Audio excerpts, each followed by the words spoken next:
नमस्कार बच्चों, कैसे हैं आप। स्वागत है आपका हमारे YouTube चैनल बायोलॉजी क्लासेस में। बायोलॉजी क्लासेस में हम कक्षा 10 के बच्चों के कुछ डाउट्स को क्लियर कर रहे हैं, जिसमें दो टॉपिक हमने आपको पिछले वीडियो में बताया। पहला टॉपिक ऑर्गेनिक एवोल्यूशन या जैव विकास था, दूसरा टॉपिक लैंडमार्कवाद था। तीसरा टॉपिक बच्चों ने पूछा था मेंडल्स के नियम। आपको हम पहले भी बताए हैं कि मेंडल्स के नियम ये हाई स्कूल और इंटर दोनों में बहुत ज्यादा इंपॉर्टेंट टॉपिक है, ये दोनों में पूछा जाता है। आज हम मेंडल्स के लॉ के बारे में पूरा विस्तार से पढ़ते हैं। मेंडल के तीनों नियम। मेंडल का नियम जानने से पहले आप इसकी कुछ बेसिक्स जान लीजिए कि बेसिक्स है क्या। मेंडल्स ने जब अपना प्रयोग किया था तो उसमें कुछ शब्द ऐसे शब्द थे जिनकी परिभाषाएं आपको जानना आवश्यक है, जैसे प्रभावी कारक और अप्रभावी कारक। प्रभावी कारक क्या है? कोई भी ऐसा कारक जिसका लक्षण प्रथम पीढ़ी में दिखाई दे, वही प्रभावी कारक है। जिस कारक का लक्षण प्रथम पीढ़ी में नहीं दिखाई देता है वो अप्रभावी कारक है। एलील या एलीलोमार। एलील तुलनात्मक कारकों के जो जोड़े हैं, उन कारकों के जोड़े को ही एलील कहते हैं। एलील शब्द का उपयोग सबसे पहले बेटसन ने किया था। समयुग्मजी, विषमयुग्मजी, होमोजाइगस और हेटेरोजाइगस। होमोजाइगस जब तुलनात्मक कारकों के जोड़े में दोनों कारक समान होते हैं तो उसे हम समयुग्मजी कहते हैं। अगर दोनों कारक अलग अलग हैं तो उसे विषमयुग्मजी कहते हैं। दृश्य रूप और जीन रूप। किसी भी पौधे में जो लक्षण दिखाई दे वो उसका दृश्य रूप है, फिनोटाइप, और जो लक्षण न दिखाई दे वो उसका जो लक्षण दिखाई दे वो उसका दृश्य रूप है, फिनोटाइप। तथा लक्षण जिसके द्वारा दिखाई दे उसको हम कहते हैं जीनोटाइप या जीन रूप कहते हैं। हमें फिर से समझो बेटा परिभाषा।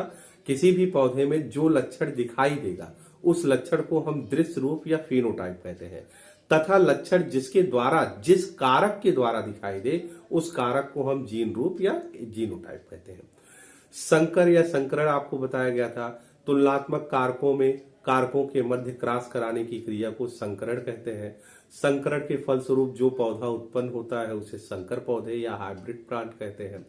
मेंडल ने बेटा अपने प्रयोग के लिए मटर के पौधे का वैज्ञानिक नाम है पाइसम सैटाइवम। पाइसम सैटाइवम का चुनाव किया और उसमें कुल 7 लक्षण बताए। पहला लक्षण पुष्प का रंग। इसमें प्रभावी लक्षण बैगनी या लाल रंग था, अप्रभावी लक्षण सफेद रंग था। दूसरा तने की लंबाई, जिसमें प्रभावी लक्षण लंबा तना था, अप्रभावी लक्षण बौना तना। तीसरा लक्षण था पुष्प की स्थिति। पुष्प की स्थिति में कच्छी, ये इसका प्रभावी था, और शीर्षस्थ या अग्रस्त अप्रभावी था। चौथा लक्षण फली का आकार था। फली के आकार में फूली हुई, ये प्रभावी इसका था, और बीच बीच में दबी हुई, ये अप्रभावी था।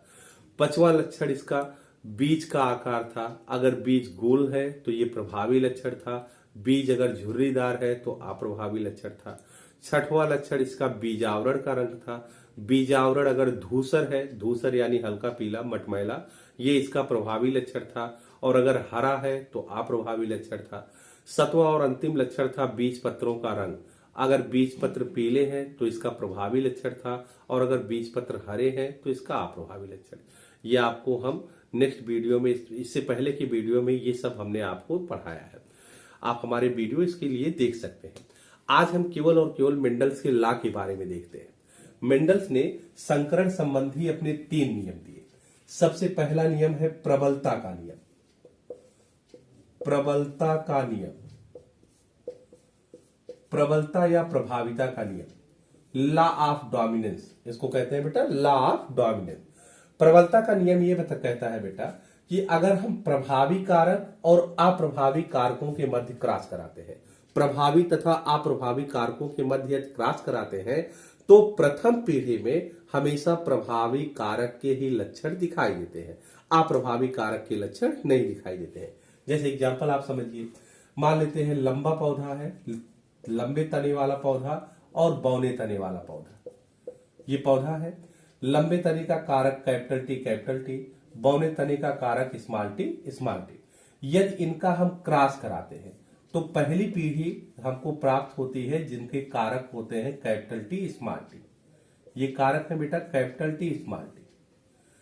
अब पहली पीढ़ी यानी F1 पीढ़ी में जो पौधे प्राप्त होंगे वो सदैव प्रभावी लक्षण वाले होंगे, अप्रभावी लक्षण वाले कोई भी नहीं होते हैं।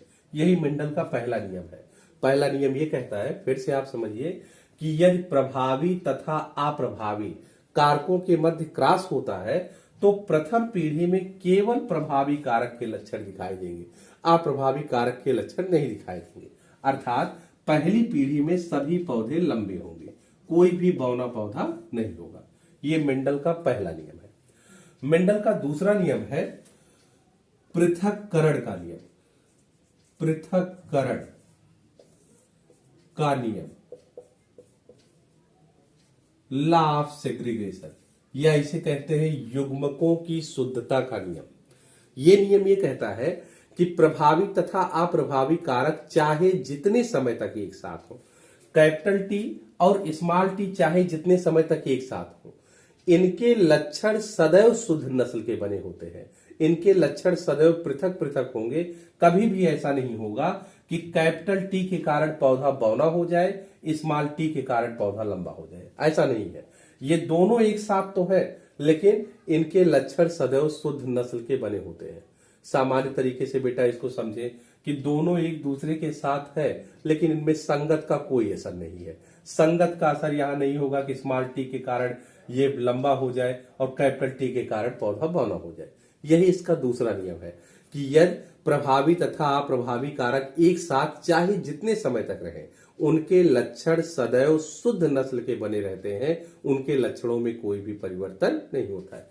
अगर इसी का हम F2 पीढ़ी निकालें, फिर से क्रॉस कराएं, तो कैपिटल टी का क्रॉस कैपिटल टी से हुआ, capital T small T, capital T small T, और ये स्मॉल टी स्मॉल टी। यहां देखिए बेटा, एक पौधा शुद्ध लंबा है, दो पौधे संकर लंबे हैं और एक पौधा शुद्ध बौना है।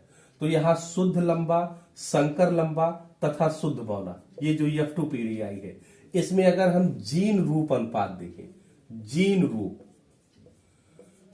रूप अगर हम अनुपात निकालें तो इसका अनुपात आ जाएगा 1:2:1। लेकिन अगर यही अनुपात हम दृश्य रूप निकालें, दृश्य रूप अगर अनुपात निकालें तो 3 पौधे लंबे, एक पौधा बौना, तो इसका अनुपात हो गया 3:1। इसको हम कहते हैं परीक्षण संकरण। ये परीक्षण संकरण मेंडल के दूसरे नियम का एग्जाम्पल है। इसको ऐसे याद कीजिएगा, एक संकर संकरण मेंडल के पहले नियम का एग्जाम्पल है और परीक्षण संकरण ये मेंडल के दूसरे नियम का एग्जाम्पल है। तीसरा नियम कहता है स्वतंत्र अपव्यूहन का नियम, लॉ ऑफ फ्री असॉर्टमेंट या इंडिपेंडेंट असॉर्टमेंट। स्वतंत्र अपव्यूहन का नियम,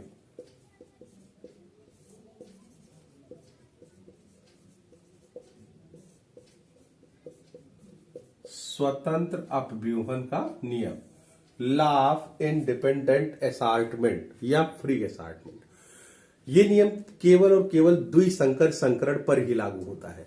द्विसंकर संकरण जब दो तुलनात्मक लक्षण को ध्यान में रखकर क्रॉस कराया जाता है तो उसे हम द्विसंकर संकरण कहते हैं।